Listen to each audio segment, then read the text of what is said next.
안녕하십니까? 러빙타임 새벽을 여는 예수묵상 시간입니다. 오늘의 예수묵상 범위는 마태복음 9장 27절로 34절까지의 말씀입니다.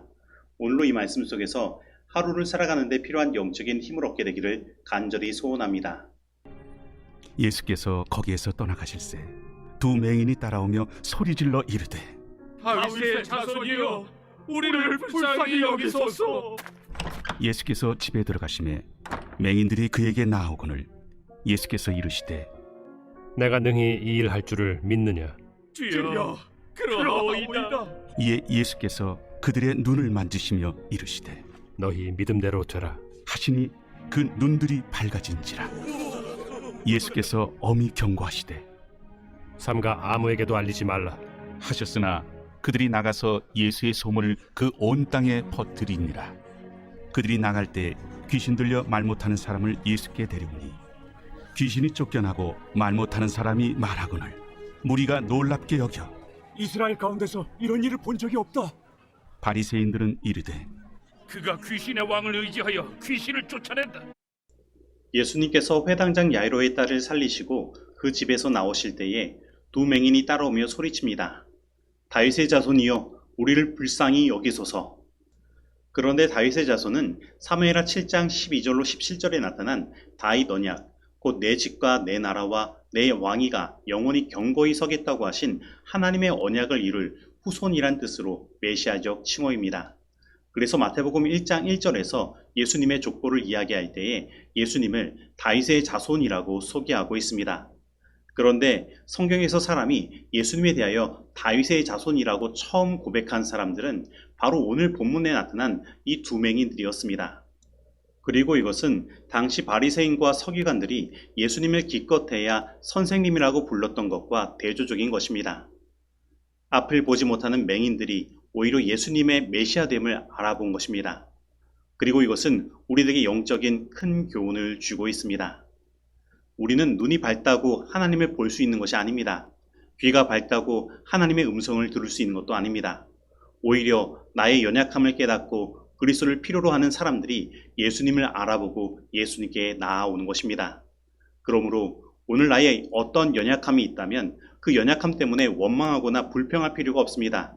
왜냐하면 오히려 그것이 나의 영적인 눈을 뜨게 하고 예수님의 참된 구주 되심을 깨닫게 하는 도구가 되게 하기 때문입니다.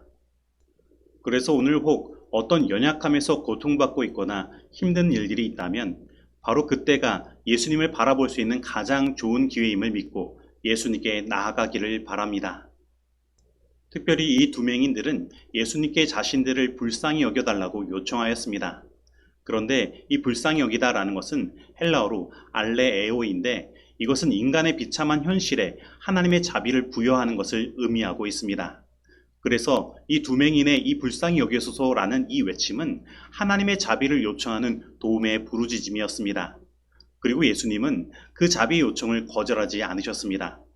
그리고 오늘날도 우리 예수님은 우리의 자비의 요청을 거절하지 않으십니다. 그래서 우리는 예수님께 이러한 부르짖음을 행할 필요가 있습니다. 바로 자신의 연약함을 하나님께 아뢰고 우리는 하나님께 부르짖어야 하는 것입니다.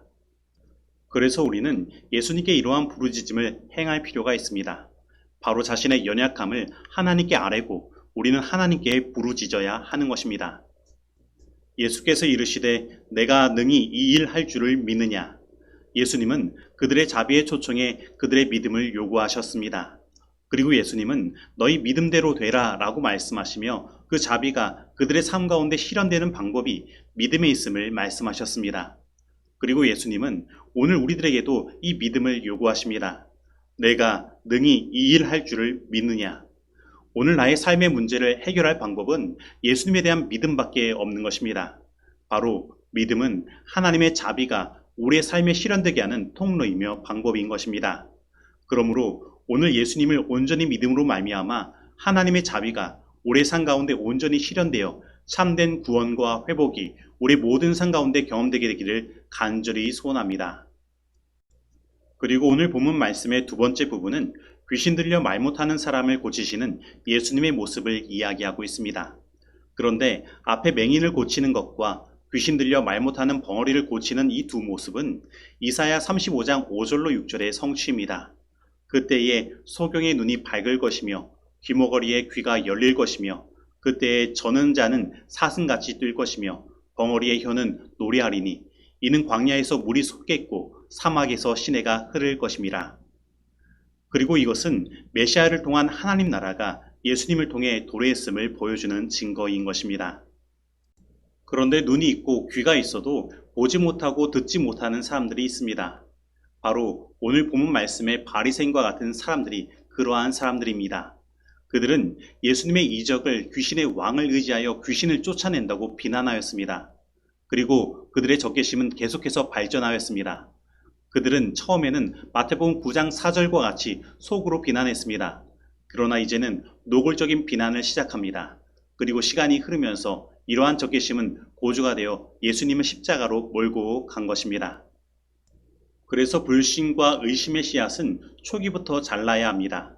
그렇지 않으면 그것이 우리의 인생을 결국 멸망으로 이끌어가는 도구가 되게 하는 것입니다. 그러므로 오늘 나로 불신하게 만들고 의심하게 만드는 나의 영적인 소경됨과 귀모금이 있다면 예수님께 나아가 영적인 눈을 뜨고 귀가 열리는 경험을 하게 되기를 바랍니다. 만일 하나님께서 그대들에게 진리를 볼 수 없게 하셨다면 그대들의 무식은 죄가 되지 않을 것이다. 그러나 본다고 하니 그대들은 볼 수 있는 능력을 갖고 있다고 믿으면서 시력을 얻을 수 있는 유일한 방법을 거절한다. 부족을 인식한 모든 사람들에게 그리스도께서는 무한한 도움을 가지고 오셨다. 그러나 바리새인들은 부족을 고백하라고 하지 않았으며 그리스도께 나오기를 거절하였다. 그런 까닭에 그들은 그들 자신의 죄의 탓인 우매함에 빠졌다. 예수께서는 너희 죄가 그저 있느니라고 말씀하셨다. 시대소망 475페이지의 말씀입니다. 이제 적용하는 시간입니다. 오늘 나는 눈과 귀가 있어도 보지 못하고 듣지 못하는 영적인 소경과 벙어리가 아닙니까?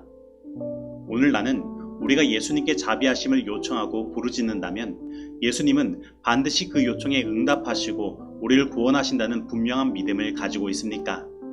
오늘 나는 나의 마음 가운데 의심과 불신의 싹이 들 때에 어떻게 행하고 있습니까? 꼭 그것을 계속 두어 점점 그것을 크게 만들지는 않습니까? 오늘 이 말씀 속에서 내가 실천해야 할 것은 무엇입니까? 기도하시겠습니다. 하나님 아버지, 오늘 우리의 영적인 소경과 벙어리됨을 주님 앞에 고백합니다. 하나님, 우리를 불쌍히 여겨주시옵소서. 우리의 믿음을 붙돋아 주시고 주님의 자비가 우리의 삶 가운데 실현되도록 주님 인도하여 주시옵소서. 그리고 우리의 마음 가운데 의심과 불신의 싹이 싹터 오를 때에 그 모든 불신과 싹을 그 시초부터 잘라 주시옵시고 오직 예수님의 그 권능 앞에 무릎 꿇게 하여 주시옵소서. 예수님의 이름으로 기도드립니다. 아멘.